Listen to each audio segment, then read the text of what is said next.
নারায়ণগঞ্জে মৎস্য ব্যবসায়ীর বাড়িতে গভীর রাতে সশস্ত্র ডাকাতি, আহত এক। স্টার কমিউন বাংলা প্রতিবেদন।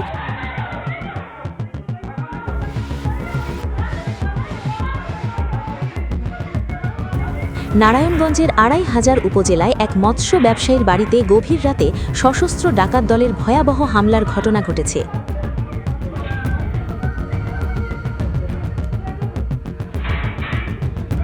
শুক্রবার ১৭ জানুয়ারি দিবাগত রাত আনুমানিক ১টা ৩৫ মিনিটে উপজেলার ফতেপুর ইউনিয়নের সিঙ্গারপুর বা লোতবদি সিঙ্গারপুর এলাকায় হাজী সিরাজ মিয়া ওরফে সিরাজুল ইসলামের বসতবাড়িতে এই দুর্ধর্ষ ডাকাতি সংঘটিত হয়।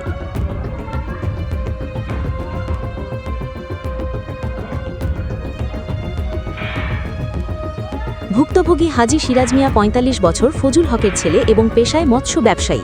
ঘটনার সময় পরিবারের সদস্যরা ঘরেই ছিলেন।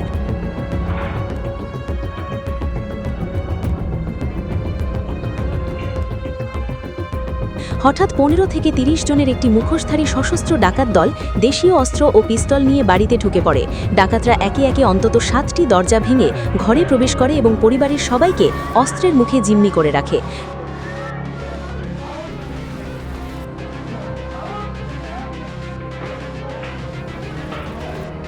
ডাকাতরা ঘরের আলমারি, ওয়াল ক্যাবিনেট ও আসবাবপত্র ভাঙচুর করে নগদ টাকা ও স্বর্ণালঙ্কারের সন্ধান করতে থাকে। এই সময় বিছানার নিচে ও আলমারিতে রাখা আনুমানিক ৭ লাখ টাকা এবং ওয়াল ক্যাবিনেটে সংরক্ষিত প্রায় ৪ ভরি স্বর্ণালঙ্কার লুট করে নেয় তারা।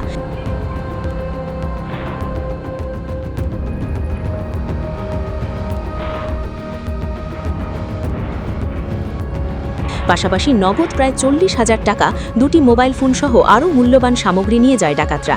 পরিবারের সদস্যরা জানান, ডাকাতরা মশারি উল্টে ঘুমন্ত শিশুদের পর্যন্ত ভয় দেখায় এবং বাধা দিতে গেলে হাজী সিরাজ মিয়ার ছেলে সাইফুল ইসলামকে মারধর করে আহত করে। টাকা কম পাওয়ায় ডাকাতরা ক্ষিপ্ত হয়ে ওঠে এবং যাওয়ার সময় ফের ডাকাতির হুমকি দিয়ে যায় বলে অভিযোগ করেন ভুক্তভোগীরা।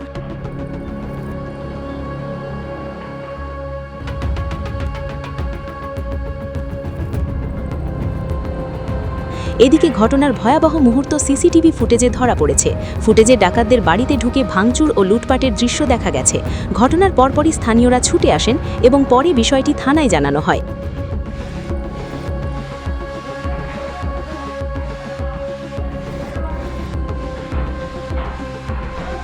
২৫০০ থানার ভারপ্রাপ্ত কর্মকর্তা ওসি আলাউদ্দিন জানান, খবর পেয়ে পুলিশ ঘটনাস্থল পরিদর্শন করেছে, সিসিটিভি ফুটেজ সংগ্রহ করা হয়েছে এবং ঘটনায় জড়িতদের শনাক্ত ও গ্রেপ্তারে অভিযান চলছে। তদন্ত সাপেক্ষে প্রয়োজনীয় আইনগত ব্যবস্থা নেওয়া হবে বলে তিনি জানান। Desk report, star commune Bangla, Dhaka.